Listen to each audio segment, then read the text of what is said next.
2007년도에 미국에서 어느 한 세계적인 바이올린 연주자가 300년 된 350만 달러짜리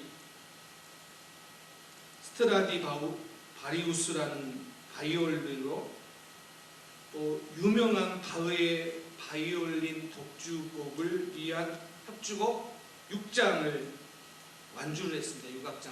그런데 이 세계적인 연주가가 바로 이틀 전에 콘서트를 했는데 입장료가 최소 200달러짜리였고요. 그 콘서트 티켓이 매진이 되었습니다. 이 사람이 누구냐면 조슈아 벨이라는 아주 유명한 연주자입니다. 사진 한번 보여주세요. 이 사람이에요. 미남 연주가죠.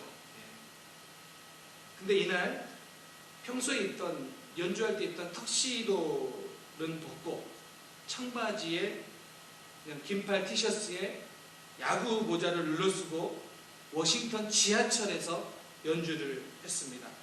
그냥 흔히 볼 수 있는 거리의 악사죠. 이런 모습. 이 모습이 그때 그 모습입니다. 그리고 몰래카메라로 모든 장면을 촬영을 했습니다. 연주하는 동안 지나갔던 사람이 1097명이 지나갔습니다. 그런데 정확하게 7명만 이 음악을 감상했습니다. 그리고 그에게 그 앞에 통에 기부를 받은 사람들이 이렇게 던져준 돈은 정확하게 32불 17센트였습니다. 이 32불 정도는 보통 그냥 거리 악사들이 연주했을 때 나오는 보통의 금액이에요. 그러니까 그냥 여러분 우리 그냥 제가 만약에 제 아들 데리고 가서 연주회 하면 1시간 정도면 좋으면 이 정도가 나올 수 있다라는 거예요. 그런데 이 그래미 수상자인 이 연주가가 옷은 바뀌어 있지만 그 사람인 줄 조슈아 벨인 줄 알고 어느 한 사람이 20불을 던져줬기 때문에 32불이 나온 거예요. 그런데 우리가 다시 한번 생각해 보면 이틀 전에는 그 연주를 들으려고 시간을 내고 돈을 투자해서 가도 티켓이 없어서 매진이 됐는데 누구나 들을 수 있는 공간에서 옷만 바뀌었습니다. 위치만 바뀌었습니다.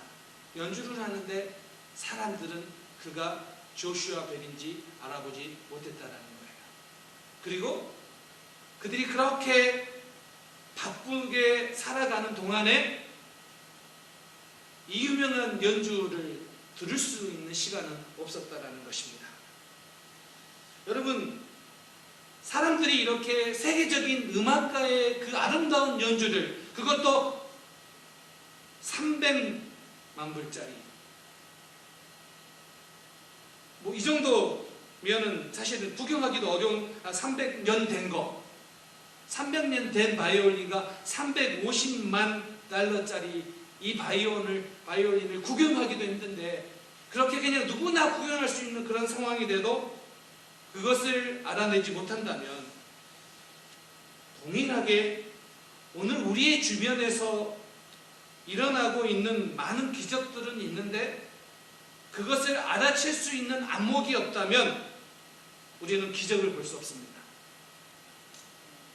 오늘 요한복음에 나타난 7가지 기적 시리즈를 살펴볼 텐데, 어쩌면 우리도 그 바쁜 지하철을 지나가는 사람들처럼 하나님이 우리를 위해 일하시고 계시는데, 하나님이 우리를 위해 기적을 베푸고 계시는데 그 기적을 볼 수 있는 안목이 없다면 우리는 결단코 기적을 체험할 수 없는 사람들이라는 거죠. 복음서에는 34개의 기적이 들어있습니다. 그런데 요한복음에는 7가지, 그 중에 7가지 기적만을 넣어놓고 있어요. 그리고 그 중에 4가지는 요한복음, 마태, 마가, 누가복음에는 나와 있지 않고 요한복음에만 나와 있는 기적이 있어요. 그리고 오늘 본문은 그 중에 하나예요. 요한복음에만 나와 있는 기적이에요. 우리가 잘 알고 있는 것처럼 간단히 설명해 드리면 예수님과 어머니와 제자들이 어느 한 혼인잔치에 초청을 받았습니다. 아마도 이 모두 초청을 받은 거 보니까 가족의 어떤 친척이거나 아니면 아주 가까운 친구의 결혼식이었던 것 같아요. 당시의 결혼식이라는 것은 이런 의미예요. 그냥 여자와 남자가 만나서 결혼하는 그런 가정을 이끌었다라는 그런 의미가 아니라 공동체가 더 중요시 여기던 시대예요. 개인보다는 공동체예요. 그렇기 때문에 단순히 부부가 된 것이 아니라 공동체의 이론을 이룬 것이기 때문에 당시의 결혼식은 온 마을의 잔치였어요. 그래서 그 잔치에 초대되어서 잔치를 이렇게 여는데 당시에는 어느 경우에는 일주일 동안 결혼식을 여는 경우도 있었다고 해요. 그런 결혼식 잔치에 포도주가 떨어진 거예요. 근데 포도주가 그냥 오늘 우리가 생각하는 포도주 이렇게 생각하면 안 돼요. 당시에는 그 지역에 나는 포도주의 상품의 격에 따라서 잔치의 격이 결정돼요. 그러니까 어떤 포도주를 내왔느냐에 따라서 잔치의 격이 결정되는 그렇게 중요한 포도주예요. 그리고 이 포도주라는 것은 어떤 의미이냐면 포도주가 떨어졌다라는 것은 당시의 체면 문화인 그 당시의 문화 속에서 그 집의 수치예요. 포도주가 없는 것은 그 집안의 수치이고 그 집안의 문제라는 거예요. 그렇기 때문에 오늘날로 우리가 그냥 이렇게 쉽게 생각해서는 안 된다는 거죠. 랍비가 이런 이야기를 했어요. 무슨 이야기를 했냐면 포도주가 없이는 기쁨도 없다. 그러니까 그만큼 포도주가 중요하다는 거예요. 근데 여러분 생각해 보세요. 포도주가 아니라 하더라도 그냥 우리의 일상생활로 들어와 보더라도 여러분이 어느 결혼식에 초대받았는데 축의금도 내고 결혼식 다 참석했는데 갔더니 밥이 없어요. 여러분 어떻겠습니까? 많이 섭섭하시죠? 안 그렇겠습니까? 자, 이런 비슷한 경험을 한 적이 있는데 저는 아니에요. 어느 결혼식에 참여했는데 그곳에 그 신랑 신부를 도와주다 보니까 밥 먹으러 갔는데 밥이 떨어진 거예요. 결혼식에. 그래서 결국 몇몇 손님들을 어떻게 했냐면 그냥 자기들이 누가 맥도날드 햄버거 사다 그냥 이렇게 먹었어요. 결혼식 날. 그 모습을 보는 신랑 신부도 너무 마음이 아팠고 또 결혼식 날 맛있는 거 먹겠다라고 생각을 했는데 맥도날드 햄버거 먹고 있는 그들도 안타까웠고 그 상황을 바라보는 저도 되게 안타까웠어요. 근데 여러분 하물며 이 당시에 이 포도주라는 그 상황 속에서는 이 가정에 이 잔치집에 찬물을 끼얹는 아주 위기의 상황일 수도 있다는 것입니다. 그때 포도주가 떨어진 사실을 예수님의 어머니 마리아가 예수님에게 말을 합니다. 그랬더니 예수님의 대답이 이렇습니다. 여자여 나와 무슨 상관이 있나이까?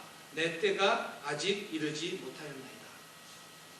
우리가 알다시피 여자여라고 하는 이 단어가 귀나이라는 헬라어인데 그냥 우리가 흔히 부르는 여자여라는 의미는 아니에요. 높임말이에요. 디어 우먼으로 영어에서도 이렇게 번역되고 있는 말이에요. 당시에도 아주 공손한 표현이에요. 그러나 통상적으로 사랑하는 어머니를 부를 때 선호하는 호칭은 아니에요. 이 여자여라는 단어가. 자, 그렇게 보면 이게 예수님이 어머니에게 무례했다라고 보는 것이 아니라 이 의미는 이런 거예요. 예수님이 바로 이 뒤에 이어서 내 때가 아직 이르지 아니하였다라고 이야기하는데 이 때가 뭐냐면 호라인데 예수님이 사용하신 이 때는 다 어떻게 복음서에 나타나냐면 십자가의 죽음과 연관돼서 나타나요. 그러니까 그때가 어느 때냐? 십자가를 지셔야 될 때가 그때예요. 그러니까 아직 나타나지 않았다라고 이야기하는데 그렇다면 이 여자여라는 의미는 존칭어는 맞는데 지금까지는 마리아의 아들로 살아온 예수예요. 그러나 지금은 하나님의 아들로서 공생애를 시작하는 때예요. 그렇기 때문에 그 마리아를 향하여 뭐라고 부를 수 있어요? 여자여라고 부를 수 있는 거예요. 자, 오늘 이 사건이 이게 중요한 이유가 무엇이냐면 이제부터 계속 되어지는 이 사건에 왜 이 사건을 보여주셨는지 예수님이 분명하게 나타나고 있다는 겁니다. 자, 이 사실을 여러분 머리에 기억하십시오. 그렇기 때문에 이 여자라는 이 호칭에 마리아도 이상하게 여기지 않아요. 마리아도 하인들에게 예수님이 시킨 대로 해라 라고 그렇게 말만 전해줍니다. 그리고 예수님이 나중에 그 유대 지역은 집집마다 밖에 물을 담을 수 있는 항아리가 있었습니다. 그 항아리는 어떤 항아리냐면 밖에 나가서 더러워진 손과 발을 씻는 항아리예요. 그러니까 결례, 유대 의식에 의해서 필요한 항아리예요. 그런 항아리가 있었는데 이 항아리가 하나당 8에서 9갤런 정도 들어가는 항아리라고 이야기를 해요. 그러니까 작은 항아리는 아니죠. 그 정도의 항아리가 거기에 있었습니다. 그리고 예수님이 나중에 보면은 하인들에게 그 항아리에 물을 담고 그 항아리에 물을 떠다가 나눠주라고 했는데 그 잔치에 참여한 모든 사람들이 그 떠다 준 물, 사실은 변해진 포도주죠. 물이 변하여 포도주가 됐는데 그 포도주를 마시고 다들 감격해합니다. 이게 오늘의 스토리입니다. 자, 여기에서 우리가 생각해 봐야 될 세 가지 그룹이 있어요. 이 포도주와 관련된 세 그룹이 오늘 본문에 나오는데 첫 번째 그룹은 어떤 그룹이냐면 하객들이에요. 물이 포도주로 변한 그 포도주, 최상의 포도주를 맛본 하객들이에요. 그리고 그 하객들은 이 포도주를 마시고 기쁨에 넘쳤어요. 기쁨이 넘쳤어요. 야, 이렇게 맛있는 최상의 포도주구나 라고 그것을 즐겼어요. 그 잔치를 즐겼어요. 이게 첫 번째 그룹이에요. 근데 이 사람들은 이 포도주가 어디서부터 왔는지를 모르는 사람들이에요. 기쁨을 누리지만 그 기쁨의 근원이 어딘지 모르는 사람들이에요. 자, 두 번째 그룹은 하인들이에요. 물도온 하인들. 이 사람들은 생각해 보세요. 잔치가 열었기 때문에 손님들을 대접하느라 아마 밥이나 제대로 먹었는지 모르겠어요. 아주 분주해요. 그래서 아마도 어쩌면 이 포도주를 손님들에게 나눠주느라고 자기들은 정작 포도주를 맛도 보지 못한 그런 상황 속에 처해 있을 수 있는 상황이에요.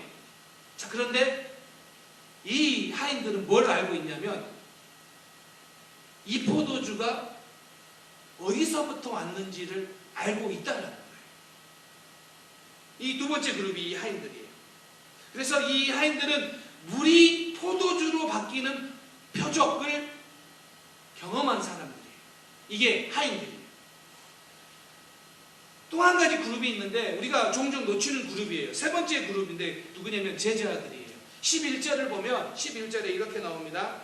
예수께서 이 처음 표적을 갈릴리 가나에서 행하여 그 영광을 나타내심에 제자들이 믿으니라. 제자들이 믿었다라고 이야기하고 있습니다. 자, 보세요. 이 포도주를 맛본 손님들, 그 포도주가 어떻게 생겼는지 알고 있는 하인들. 자, 그런데 결론을 짓는데 결론에는 제자들이 믿었다라고 끝나요. 이게 지금 정말 중요한 거예요. 지금 이 하인들은 화학 광정식 물 H2O가 변했어요. 뭘로요? 포도주. 그래서 C6H12O6로 변했어요. 그런데 이 화학 방정식은 불가능한 방정식이죠. 근데 이 상황을 보고 제자들이 믿었다라고 기록하고 있습니다. 오늘 우리가 알고 있는 이 본문을 많은 경우 여러분 설교 들어보셨을 거예요. 저도 어렸을 때부터 그 이야기, 이 노래도 있잖아요. 물이 변하여 포도주 됐네. 이 노래도 있으면서 부르면서 많이 들었던 설교예요. 이 본문이. 자, 그런데 보통 이렇게 많이들 설교했던 기억이 나요. 잔치집처럼 교회도 잔치집이 돼야 된다. 그래서 교회 오면 즐거워야 된다는 거죠. 여러분들이 교회 와가지고 막 하는 게 뭐 이상한 건 아니죠. 기쁘니까 그런 거죠. 뭐 그런 들이 해야 된다라고 이야기도 하고, 또 이게 물도온 하인들이 거기 물을 채우는 것까지는 할 거예요. 그런데 이 물을 떠다가 손님들에게 갖다 준다는 그건 쉬운 일이 아니라는 거예요. 그래서 순종은 이렇게 해야 된다. 이렇게 이야기하는 경우도 있었고요. 가득 채워야 된다. 다른 것이 들어가지 못하도록 가득 채워야 된다. 이렇게 이야기로 했고요. 처음 먹었던 포도주보다 낮은 포도주가 더 맛있던 것처럼 성도들은 처음보다 알면 알수록 더 맛있는 성도들, 더 좋은 성도들이 돼야 된다. 이렇게 이야기도 했습니다. 오늘 본문에서 나타낼 수 있는 충분한 교훈들이죠. 그런데 오늘 본문이 말하는 중심 메시지는 그게 아니라는 거죠. 자, 오늘 11절이 결론이에요. 11절 한 번만 보여주시겠어요? 11절이 오늘 사건의 결론으로 나타내고 있습니다. 한번 우리 11절 본문 말씀 한번 우리 읽어볼까요? 읽겠습니다. 시작! 예수께서 이 첫 표적을 갈릴리 가나에서 행하여 그의 영광을 나타내시매 제자들이 이를 믿으나. 이 표적으로 예수님이 하신 일이 뭐냐면 예수님의 영광이 나타나고 제자들이 믿었다라고 기록하고 있습니다. 이게 결론이에요. 여기에서 이 첫 번째 표적이라는 게 이게 첫 번째라는 이게 아르케라는 의미인데, 이 아르케는 순서상 첫 번째이기도 하지만 근원적인, 일차적인, 본질적인이라는 의미를 가지고 있어요. 그러니까 오늘 이 첫 번째 기적은 예수님께서 본질적인 기적, 사건을 나타낸 의미다라는 뜻이에요. 그러니까 오늘 이 첫 번째라는 것은 순서상도 있지만 아주 본질적인 것이다라는 뜻이 있고요.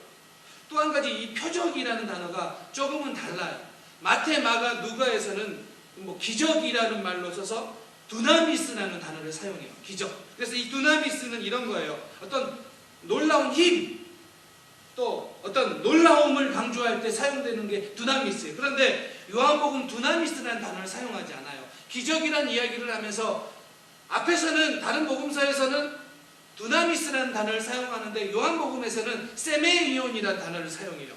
근데 이 세메이온은 표적이라는 것인데 이 세메이온은 사인이라는 뜻인데 이런 의미예요.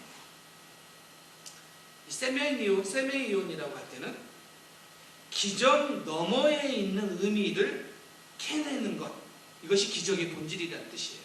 그러니까 나타난 기적을 보고 놀라는 것이 아니라 그 기적 너머의 의미를 캐내는 것, 그것이 바로 세메이온, 사인이라는 뜻이에요.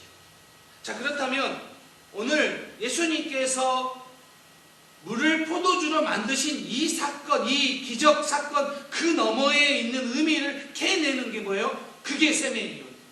그러면 지금 오늘 우리는 물이 포도주가 되었네 가지고 신기하다, 놀랍다, 이걸 가지고 이야기하는 게 아니라 그 너머에 있는, 왜 예수님께서 물을 포도주로 만드셨는가, 그 기적 너머에 있는 의미를 캐내는 것이 바로 세메이온의 의미라는 거예요. 이렇게 본다면 오늘 이 요한복음 첫 번째 기적을 통하여 예수님께서 우리에게 보여준 사건의 의미는 이거예요. 이 첫 번째 사건의 의미는 물을 포도주로 만들어서 사람들이 놀라게 하는 데 목적이 있는 것이 아니라 하나님의 아들임을 드러내는 사건이라는 거예요. 처음으로. 그리고 그것을 누가 믿었다고요? 제자들이 믿었다고요. 오늘 이 요한복음을 통하여 우리에게 던져주는 메시지는 무엇이냐면, 이 기적 사건을 통하여 믿는 자들은 하나님께 영광을 돌리고 믿지 않는 자들은 믿음의 결단을 촉구한 내용이 바로 이 요한복음이에요. 그래서 요한복음 1장은 뭐냐면 예수님이 하나님이시다를 강조하고요, 2장은요 예수님이 하나님의 아들 되심을 증명해내요. 그 첫 번째 사건이 뭐예요? 바로 오늘 본문이에요. 물을 포도주로 만든 사건. 이 사건을 통하여 기적을 나타낸 본질이 뭐라고요? 예수님이 하나님의 아들이라는 거예요. 그리고 그걸 누가 믿었어요? 제자들이 믿었다라는 거예요. 원래 이 물은 어떤 의미예요? 정결의식, 겉을 씻는 물이에요. 더러워진 것을 씻는 물이에요. 그런데 예수님이 그 물을, 원래 이 항아리에 쓰여진 물은 더러운 것을 씻는, 겉을 쓰는 물인데 예수님께서 이 물을 포도주로 만드셨어요. 포도주로 만드셨다는 건 무슨 뜻이냐면 이제는 생명을 살리는 물로 바꾸셨다는 사실이에요. 그래서 제자들은 그 생명의 실체이신 예수님을 믿었다라고 성경은 기록하고 있어요. 그렇기 때문에 오늘 이 포도주의 기적은 최상의 포도주를 맛보고 즐거워하는 것이나 어떤 놀라운 일을 보고 경험하고 표적을 경험하고 대단한 사건이 일어났다라는 것은 아는 것이 아니라 기쁨의 근원 되시는 예수님을 믿는 것, 그것이 이 표적의 목적이라는 것입니다. 그래서 예수님이 하나님의 아들 메시아임을 보았기 때문에 오늘 이 물로 포도주로 만든 사건의 기적의 셈의 이혼, 이것이 셈의 이혼이 되는 이유가 바로 제자들이 예수님을 믿었기 때문입니다. 오늘 우리에게 적용해 보면 이렇습니다. 어쩌면 우리는 결혼식에 참여한 손님들처럼 포도주를 맛보는 인생을 살기를 원해요. 여러분 생각해 보세요. 우리가 힘들고 어려운 문제들 가운데 우리에게 기적이 일어나서 우리에게 기쁨을 가져다 줬으면 좋겠어요. 이 최상의 포도주처럼 기왕에 일어나려면 놀라운 일들이 일어나가지고 그게 나에게 기쁨이 되었으면 좋겠어요. 그래서 우리는 자꾸 그런 포도주를 맛보는 인생이 되기를 원해요. 여러분 생각해 보십시오. 우리 인생이 때로는 고난과 때로는 어려움이 찾아오면 힘들어요. 그런데 때로는 우리가 경험하는 성공과 형통은 우리에게 기쁨을 주어요. 그렇기 때문에 자꾸 우리는 이 포도주를 맛보기를 원해요. 어떤 포도주요? 우리에게 기쁨을 주는 포도주. 그런데 분명히 기억하세요. 오늘 이 포도주를 만드신 목적은 예수님이 이 땅에 오셔서 여러분의 모든 문제의 해결사로 오신 것이 아니라 여러분의 죄를 구원하시기 위해 이 땅에 오신 사실을 나타내고 있다는 거예요.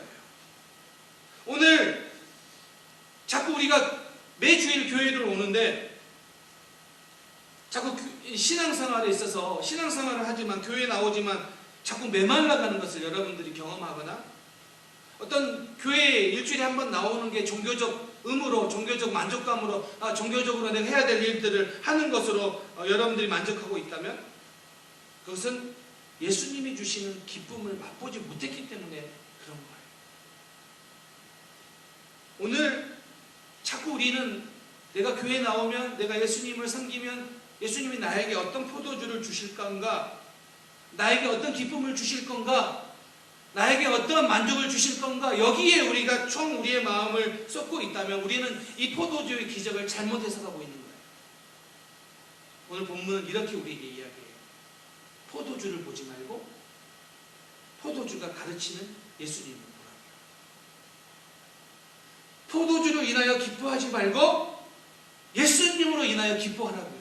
이것이 오늘 우리가 이 말씀을 통하여 우리가 누릴 수 있는 은혜이고, 오늘 이 포도주 때문이 아니라 기쁨의 근원 되시는 예수님 때문에 기뻐하라고 오늘 요한이 우리에게 외치고 있는 것입니다. 제가 저희 딸이 지금보다 조금 더 어렸을 때예요. 몇 년 전인 것 같아요. 제가 집에 오면 제일 저를 반가워해주는 사람이 저희 집에서 딸이었어요. 딸. 모르겠어요. 아들은 잘 아는 척 안 했고요. 아내도 매일 혼자 바빴고요. 딸만 저를 유일하게 반겨줬어요. 아빠! 그 딸이 지금 점점 오빠를 닮아가요. 그런데 제가 갈 때마다 어느 날 이렇게 먹을 걸 가져가거나 딸에 누가 줘서 딸의 선물을 가져가나 이렇게 가져갔어요.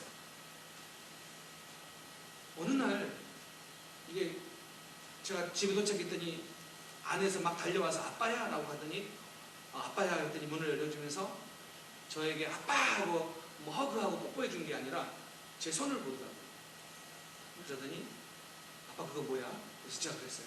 야, 아빠 좀 눈 좀 맞추고 아빠를 반가워해 줘야지. 너 이것만 보이냐? 그랬더니 알았어. 근데 그건 뭐야? 만약에 우리가 예수님을 믿음으로 인하여 교회를 다님으로 인하여 나에게 기쁨을 줄 만한 포도주만 찾는다면 이와 같은 모습이죠. 표적은 뭐라고요? 포도주를 맛보는 것이 아니라 그 포도주를 만드신 예수님을 만나고 예수님을 경험하고 예수님 때문에 기뻐할 수 있는 것, 이것이라는 거예요.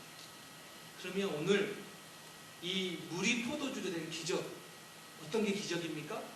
우리가 이 세상의 성공과 형통 때문에 기뻐하고 즐거워하는 것, 그것이 아니라 오늘 나에게 기쁨의 근원이 되시는 예수님 때문에, 그분이 나의 구원자이심을 믿고 그분 때문에 오늘 기뻐하고 그분 때문에 예배하고 그분 때문에 내가 새로워지는 것, 그것을 경험하는 것, 그것이 바로 기적이라는 것입니다.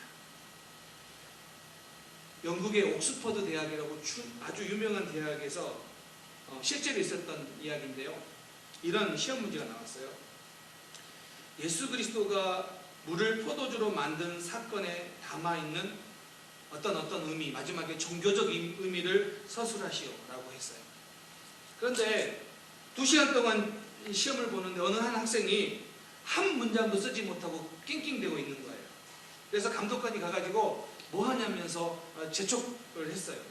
그리고 마지막에 이 학생이 한 문장을 쓰고 서술해야 되는데 딱 한 문장을 쓰고 답안지를 제출했습니다. 거기는 이렇게 쓰여 있었습니다. 물이 그의 주인을 만나니 얼굴이 붉어졌도다.